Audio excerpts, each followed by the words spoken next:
বান্ধবী এমন একটা জিনিস, দেখা যাচ্ছে বান্ধবী থাকলে প্রত্যেকটা মেয়ের জীবন সুন্দর থাকে। ঠিক আমার জীবনে কিছু বান্ধবী আছে, খুব জীবনটা সুন্দর। যাই হোক, এভরিওয়ান সবাই কেমন আছেন? আশা করি অনেক ভালো আছেন। তো আজকে আমি বান্ধবীদের সাথে দেখা করার জন্য কলেজে যাচ্ছি।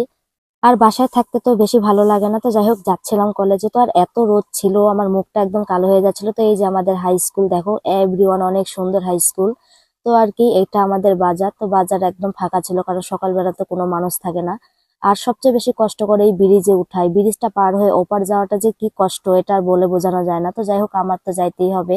তো এখান থেকে আমাদের নদীটা পার হতে হয়। তো কলেজে যাইতে হলে আমাদের এখান থেকে ভ্যান বা অটো নিতে হয়। তো যাই হোক, আমার তো যাওয়া লাগবে। তো এখানে দেখছিলাম যে অটো ভ্যান কোনোটা ছিল না। তো অবশেষে আমি একটা ভ্যান পেয়েছিলাম। তো দেখেন এত সুন্দর একটা ভিউ দেখার মতো। তো দেখতে দেখতে আমি আমার কলেজে চলে আসলাম। কলেজে এসে এই জিনিসটা এত পরিমাণ সুন্দর লাগলো যে গ্রামে যারা থাকে তারাই বুঝতে পারবে। এই যে দেখেন, একজন বস্তা সেলাই করতেছে, এই জিনিসটাকে খুব শহরের মানুষ মিস করে। তো যাই হোক, আমি এখানে এসে আমার বান্ধবীদেরকে খুঁজে পাচ্ছিলাম না।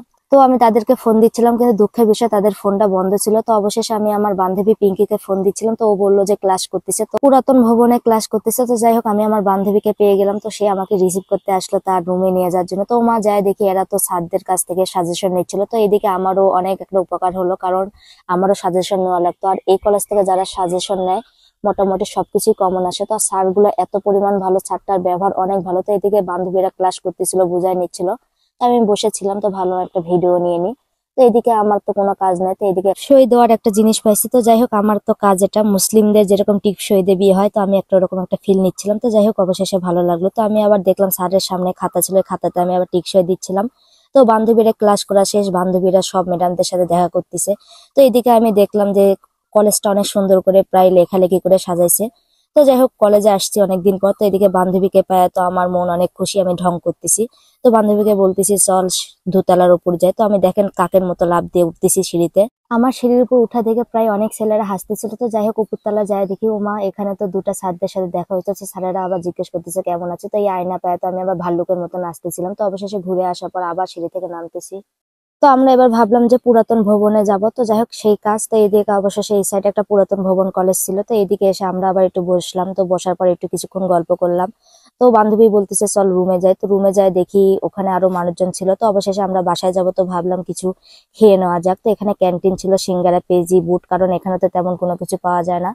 তো প্রায় বান্ধবীরা ওখানে বসেছিল। অবশেষে সিঙ্গারা, পেঁয়াজি খাওয়ার জন্য আমরা বসলাম। আর বান্ধবীদের এখানে হাসি দেখে তো আমি পুরাই একদম অবাক।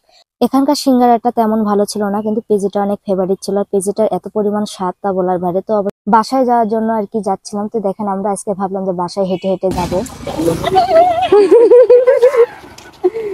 গাড়ি মেরে দিল গাড়ি। Hello guys, welcome to back to my channel. Hello guys, আমাদের যখন